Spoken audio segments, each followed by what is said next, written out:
দর্শক মন্ডলী, আজকে আপনাদেরকে এমন একটি মানুষের সাথে পরিচয় করিয়ে দিব যে মানুষটি রাজনীতিবিদ এবং প্লাস কবি, এবং এমন কবি এমন রাজনীতিবিদ বাংলাদেশে কিন্তু খুঁজে পাওয়াটা অনেকটাই মুশকিল। তো আপনাদের মাঝে আমরা তাকে খুঁজে আজকে বের করেছি এবং আপনাদের মাঝে পরিচয় করে দিব আমাদের প্রিয় লিডার, আমাদের এলাকার সংসদ সদস্য সম্মানিত মহোদয় মাহবুবুল আলম বক্কর। হাসবেন না, এবার পুরো সংসদ আমি চাই, আমার নামে সব সব করেছি আর আমার নামে হয়েছে। কি চাও তুমি, কি চাও তুমি? কি সংসদ পদপ্রার্থী? না না স্যার, আমরা চ্যানেল থেকে এসেছি। ও আচ্ছা, রাজনীতির কথা পরে বলবো, তুমি রাখো এখন। স্যার আমাদের আমার কাছে স্যার আমাদের দর্শকদেরকে যদি একটা কবিতা শোনাতেন। আপনি অনেক ভালো গায়ক, অনেক গুণী শিল্পী, এবং আমরা আপনার থেকে একটা কবিতা শুনতে চাই। এই ক্যামেরাম্যান, তুমি এদিকে দাঁড়াও, এদিকে দাঁড়াও, আমার পিছনে দাঁড়াও। হ্যাঁ স্যার, স্যার একটু বলুন please. G G G.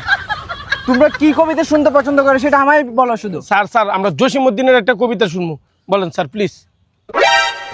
Sir sir sir খবর। জি স্যার বলেন।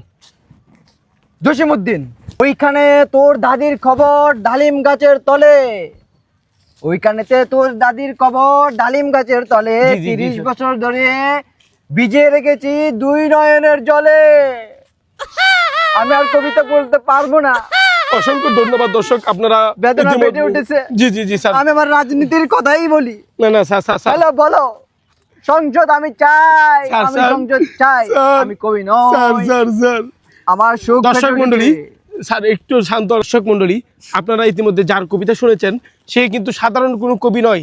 তিনি হলো বাংলাদেশের সংসদের একজন মহোদয় এবং এমপি এবং পাতিনেতা এবং আমাদের লিডার এবং এই এলাকার জনগণের বাসমারার লিডার। তো আপনারা না স্যার, বিষয়টা এরকম উত্তেজিত হবেন না, আমরা দর্শকদের সাথে কথা বলছি। তো দর্শক মন্ডলী, ওনার কবিতা শুনে যদি আপনাদের কাছে ভালো লাগে থাকে অবশ্যই চ্যানেলটি সাবস্ক্রাইব করে দিবেন এবং ফেসবুকে দেখে থাকলে ফলো দিয়ে থাকবেন, এবং আমাদের স্যারের আরও বিভিন্ন কমেডি পেতে আমাদের পেজের সাথে এবং চ্যানেলের সাথে যুক্ত থাকবেন। আমার